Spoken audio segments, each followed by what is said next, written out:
అందరికీ నమస్కారం అండి. ఈరోజు నేను చేయబోతున్న వీడియో ఏంటంటే, చాణక్య నీతిలో నుంచి చేయబోతున్నాను. అదేంటంటే, గురువు, దైవము అలాగే బ్రాహ్మణుడు. ఈ ముగ్గురు దగ్గర ఎప్పుడూ కూడా భక్తితో ఉండాలట.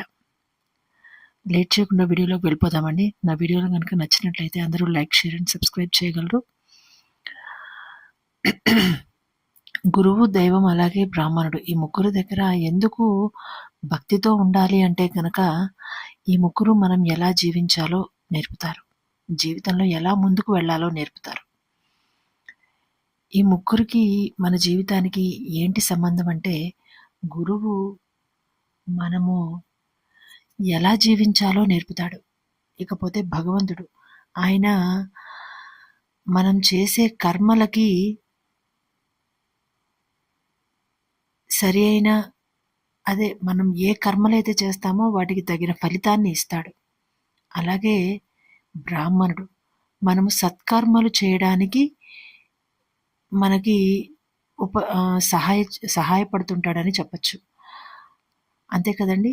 మనము గురువు దగ్గర ఎప్పుడు కూడాను ఎలా ఉండాలంటే వినయంగాను, మంచి గుణం కలిగి, మంచి గుణం మనకి ఉంది అనే ఒక నమ్మకము గురువుకి మన మీద కలగాలి.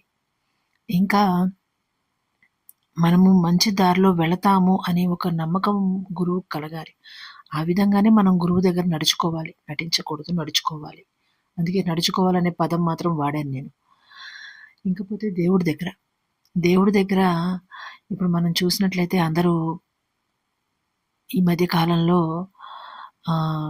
షో ఆఫ్ అంటాం కదా, అలాగా కొంచెం ఎక్కువగానే ఉందని చెప్పాలి. అలాంటిది దేవుడి దగ్గర చూపించడం ఎంతవరకు కరెక్టో నాకైతే తెలియదు. కానీ బెటర్ ఆయన దగ్గర మనం ఏం చేస్తామో అది చెప్పాలి, అది ఒప్పుకొని తీరాలి. ఎందుకంటే ఎవరూ లేరు అని మనకి నచ్చినట్లు చేయకూడదు కదా. ఎందుకంటే దేవుడితో పాటు పంచభూతాలు కూడా చూస్తూనే ఉంటాయి మనం ఏం చేస్తున్నాం అనేది. అందుకని మనం మంచి కర్మలు చేస్తే మనకు వచ్చే ఫలితం మంచిగానే ఉంటుందని ఇక్కడ చాణక్యుల నీతిలో చెప్పబడింది. ఇకపోతే బ్రాహ్మణుడు, ఈ మధ్య కొన్ని వీడియోస్ చూసినట్లయితే కనుక పెళ్లిలో కావచ్చు, అలా కొన్ని చోట్ల బ్రాహ్మణుల పట్ల కొద్దిగా చులకన భావం అనేది నేను కొన్ని వీడియోస్లో చూశాను. బట్ ఇంకొక వీడియో కూడా నేను చూశాను. ఏమంటే అది మరి ఎక్కడ వీడియో తీశారో నాకు తెలియదు కానండి.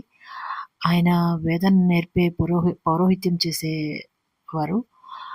ఆయన ఒక ఇంటికి ఏదో వ్రతం చేయించడానికి వెళ్ళినట్టున్నారు. బట్ ఆయన అక్కడ